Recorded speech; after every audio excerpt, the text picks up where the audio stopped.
Hai, saya Sri Alestari akan membahas kepiting bakau atau Scylla serrata. Lebih lanjutnya, yuk nonton sampai habis. Sejak tahun 1980-an, kepiting bakau ini telah menjadi komoditas perikanan penting, memiliki nilai ekonomis penting, dan memiliki harga yang tinggi baik di pasar dalam negeri maupun di luar negeri, seperti di Asia, Amerika, ataupun Eropa. Nah, dalam perdagangan internasional, jenis kepiting bakau lebih dikenal dengan mud crab atau bahasa latinnya Scylla spp. Kepiting bakau sendiri atau Scylla serrata hidup pada hampir seluruh perairan pantai, terutama pantai yang ditumbuhi mangrove, perairan dangkal di sekitar ekosistem mangrove, di estuari ataupun di pantai berlumpur. Mengingat pentingnya nilai manfaat ekologis ataupun ekonomisnya yang dimiliki oleh komoditas kepiting bakau ini, maka banyak kajian-kajian yang membahas mengenai aspek morfologi dari kepiting bakau atau Scylla serrata. Oleh karena itu, dari video ini kita akan membahas mengenai morfologi ataupun kehidupan yang berkaitan dengan kepiting bakau atau Scylla serrata. Dan ternyata struktur morfologi dari kepiting bakau ini atau Scylla serrata memiliki banyak penamaan setiap bagian tubuhnya. Seperti pada gambar berikut ini, ada 3 macam jenis kaki pada kepiting bakau. Yang nomor 1 itu ditunjukkan oleh kaki seliped atau kaki bercapit. Yang nomor 2 adalah kaki jalan atau walking leg, dan nomor 3 adalah kaki renang atau swimming leg.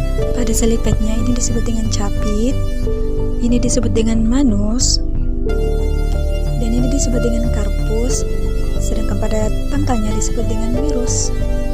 Selanjutnya, pada kepiting bakau juga dilengkapi dengan 3 pasang kaki jalan atau walking leg. Pada bagiannya ini disebut dengan dactylus, dan ini disebut dengan propodus. Pada kaki renang atau swimming leg kepiting bakau ini disebut dengan ischium.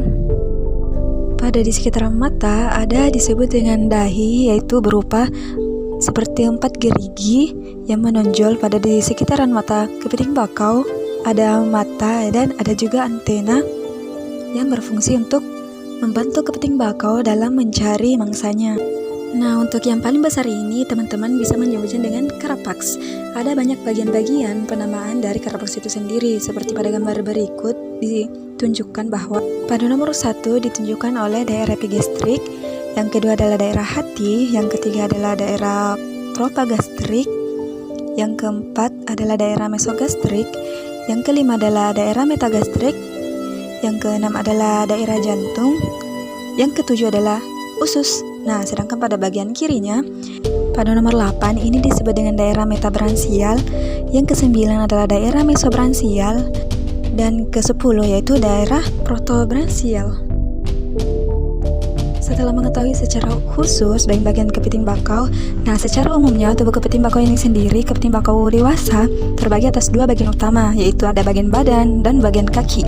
Dimana, seperti yang saya jelaskan tadi bahwa kaki sendiri terbagi atas seliped dan 3 pasang kaki jalan, serta sepasang kaki renang.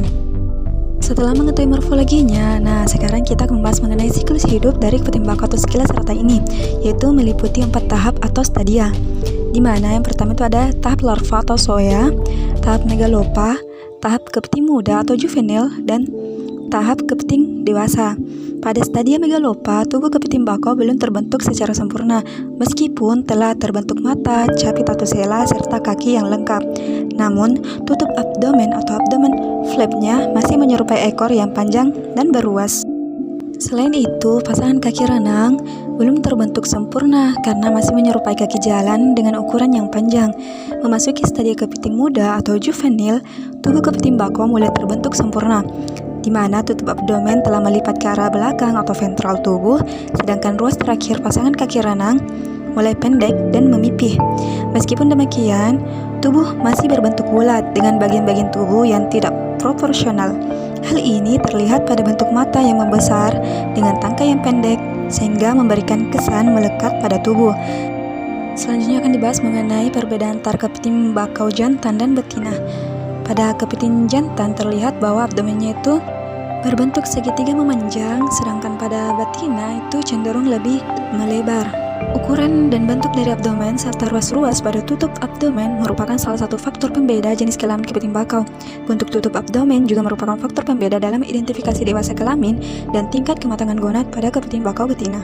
Nah, selanjutnya ini adalah salah satu contoh kepiting bakau yang belum matang gonad, di mana bentuk abdomennya itu tidak menyerupai jantan ataupun betina yang sudah matang gonad atau berbentuk segitiga kerucut ataupun tidak melebar seperti betina yang ditunjukkan sebelumnya atau yang melebar. Dan selanjutnya dari segi perbedaan capit, pada capit betina itu lebih runcing, ramping, dan ukurannya lebih kecil dibandingkan dengan kepiting bakau jantan. Nah, di sini terlihat bahwa pada kepiting jantan itu ukurannya jauh lebih besar dibandingkan dengan capit kepiting betina, tetapi ujungnya tidak begitu runcing, tetapi ukurannya itu bahkan seperti bentukan gigi geraham. Lebih mudahnya kita dapat membandingkannya secara langsung. Nah, terlihat ukurannya saja antara kepiting bakau jantan betina itu jauh bedanya, di mana kepiting jantan itu baik dari segi capit ataupun ukuran tubuhnya itu jauh lebih besar dibandingkan dengan kepiting bakau betina. Nah, terlihat bahwa yang di atas adalah kepiting betina, sedangkan yang kepiting di bawah adalah kepiting jantannya. Hanya inilah yang bisa saya sampaikan terkait morfologi dari kepiting bakau atau sekilas serata. Lebih dan kurangnya mohon dimaafkan. Assalamualaikum warahmatullahi wabarakatuh.